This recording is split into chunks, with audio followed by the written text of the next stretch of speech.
Hello बच्चों। बेटा आज का टॉपिक है सेंसिटिविटी ऑफ पोटेंशियोमीटर। आपको पता है हम पोटेंशियोमीटर की 3 एप्लीकेशंस डिस्कस कर चुके हैं और अब हमें उसकी सेंसिटिविटी की बात करनी है, यानी कि पोटेंशियोमीटर कब अच्छा होता है, कौन सा अच्छा होगा। अगर हमारे सामने बहुत सारे पोटेंशियोमीटर रखे हो तो हम किसको चूज़ करें। ठीक है, तो पोटेंशियोमीटर जो है वो किस किस काम में आता है ये आपको पता है। मेन इसका पर्पज़ है कि ये पोटेंशियल डिफरेंस मेज़र करता है किसी भी गिवन लेंथ के एंड के अक्रॉस। तो बेटा पोटेंशियोमीटर जो है वो अच्छा क्यों माना गया है वोल्ट मीटर से, क्योंकि ये सब स्मॉलेस्ट से स्मॉलेस्ट पोटेंशियल डिफरेंस को भी मेजर कर सकता है।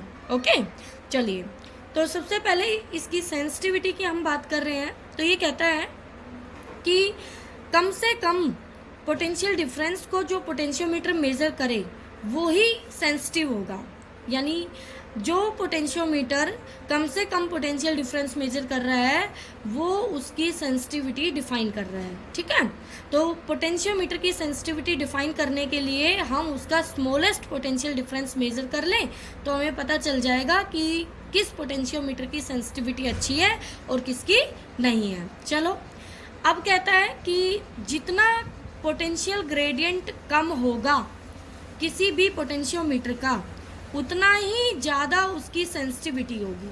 तो सेंसिटिविटी के लिए के कम होना चाहिए। ठीक है, अब के दो फॉर्मूले आपने पढ़े हैं बेटा। के का एक फॉर्मूला जो आपने V/L से पढ़ा और के का दूसरा फॉर्मूला जो आपने करंट और एरिया से रिलेट किया था, तो I/ρ/A से। ठीक है, अब मुझे के कम चाहिए तो आपको पता है के कम होने के लिए हम दो ही चीज़ें कर सकते हैं।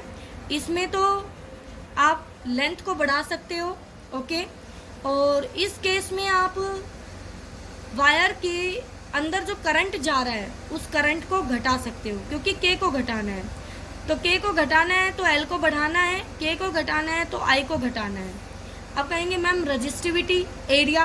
बेटा जी ये तो किसी भी वायर को जो बनाया जाता है तो ये तो बन के आ चुकी है, उसमें कितना करंट जाए ये आपके कंट्रोल में है। ठीक है, इसी तरह आप किसी भी वायर को कोई पोटेंशियल डिफरेंस दे रहे हैं तो V तो फिक्स है कि कितना पोटेंशियल डिफरेंस दे रहे हैं, लेकिन L पे डिपेंड करता है ना कि L कम होगा ज़्यादा होगा तो उसका ग्रेडियंट चेंज हो जाएगा। ओके बेटा, अब देखिए अब क्या कह रहा है आपको। यहाँ पर एक ग्राफिकल क्वेश्चन दिया गया है। V/L के बीच में ग्राफ है दो पोटेंशियोमीटर A और B के लिए। कहता है हम किस पोटेंशियोमीटर को प्रीफर करेंगे। तो ठीक है, V/L हमें पता है यहाँ से जो स्लोप आएगा बेटा, क्या वो स्लोप V/L होगा। यस, y एक्सिस अपॉन में x एक्सिस का चेंज करते हैं और V/L हमारा K होता है पोटेंशियल ग्रेडियंट। क्या होता है बच्चों? Potential gradient. ओके, अब जिसका स्लोप A का ज़्यादा है B से तो ग्रेडियंट A का ज़्यादा होगा B से, लेकिन सेंसिटिविटी K के रेसिप्रोकल है बेटा, तो सेंसिटिविटी A की कम होगी B की ज़्यादा होगी। तो इसलिए हम किसको प्रीफर करेंगे? हम B पोटेंशियोमीटर को प्रीफर करेंगे। ठीक है बेटा, इसी तरह आगे चलते हैं। अब है हमारे पास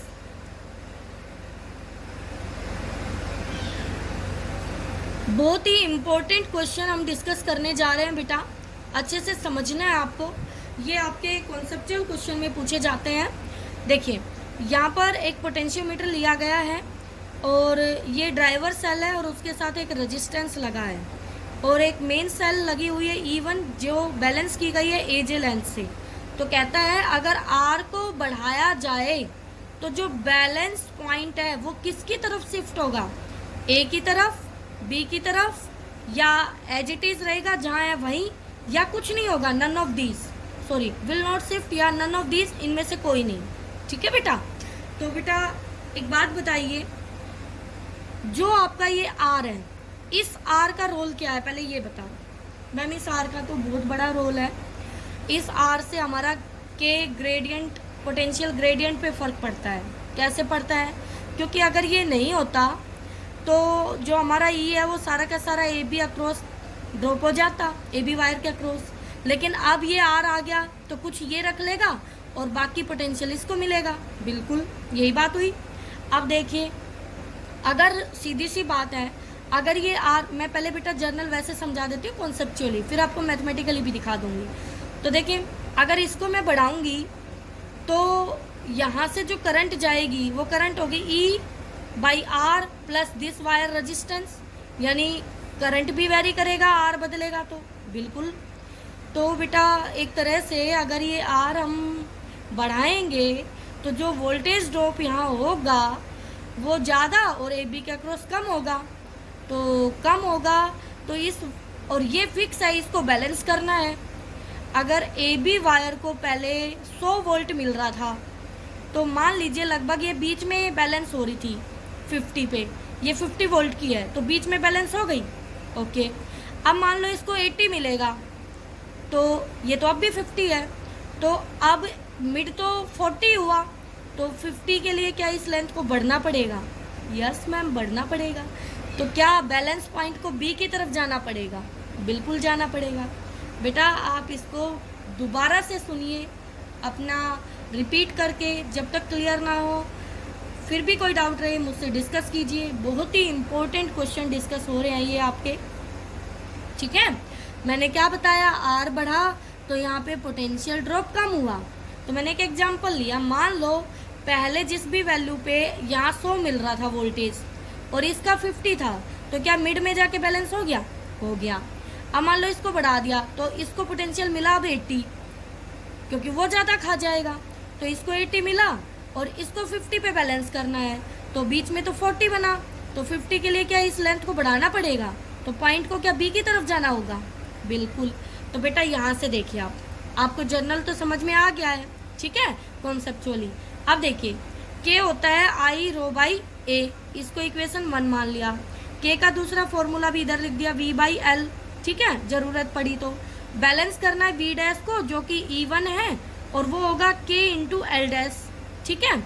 और E1 हमारा फिक्स है, E1 फिक्स है, इसका मतलब यहाँ से देखा जाएगा कि के और एल डैश से, तो अगर के फिक्स हुआ तो एल डैश भी फिक्स होगा, अगर के घटा तो एल डैश बढ़ेगा, और के बढ़ा तो एल डैश घटेगा। ओवरऑल हमें पता करना है के का, कि के घटा या बढ़ा। चलो आते हैं, अगर हमारा आर बढ़ा तो क्या आई घटेगा? बिल्कुल घटेगा। आई घटेगा तो के डिक्रीज करेगा, अभी तो समझा रही थी बेटा मैं, क्योंकि आई घटेगा तो इसके अक्रॉस जो इसका पोटेंशियल होगा V A B equal to I into R A B लिखोगे, आप लिखोगे ना ये, तो आई घट गया था यहाँ पे, तो आई घट गया था तो वी ए बी भी तो घट गया, तो वी ए बी घट गया तो ग्रेडियंट पे क्या फ़र्क पड़ गया, क्योंकि वी ए बी है ये, वी ए बी और ये एल ए बी, ठीक है। तो वी ए बी घट गया तो के बी घट गया, तो हम इस डबल स्टार इक्वेशन से के घट गया तो एल को क्या करना पड़ेगा? बढ़ना, क्योंकि इसको तो बैलेंस करना है ना बेटा, इन दोनों ने मिलके, एक घटेगा तो दूसरे का बढ़ना पड़ेगा, तो बैलेंस पॉइंट किसकी तरफ जाएगा? बी पॉइंट की। तो आप समझ जाइए कि यहाँ जो आर लगा हुआ है उस आर के बढ़ने से ये बैलेंस पॉइंट शिफ्ट होगा बी की तरफ, यानी बैलेंसिंग लेंथ बढ़ेगी, इस आर के घटने से बैलेंसिंग लेंथ घटेगी, ठीक है। तो आप ऐसे कंक्लूजन निकाल सकते हैं। ओके, नेक्स्ट देखिए बेटा, एक और देख लीजिए।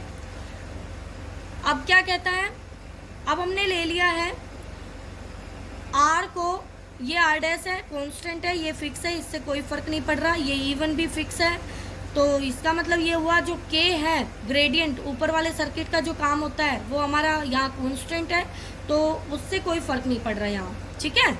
तो अब यहाँ देखिए, आर यहाँ लगा हुआ है, इस आर से बैलेंस पॉइंट पे क्या फर्क पड़ेगा हमें ये देखना है। तो देखते हैं, E2 तो वही है बेटा, E2 तो नहीं बदलेगा, बट आर के बदलने से, कम ज़्यादा होने से हमें देखना है कि टर्मिनल पोटेंशियल डिफरेंस कम ज़्यादा होगा, क्योंकि के तो फिक्स है।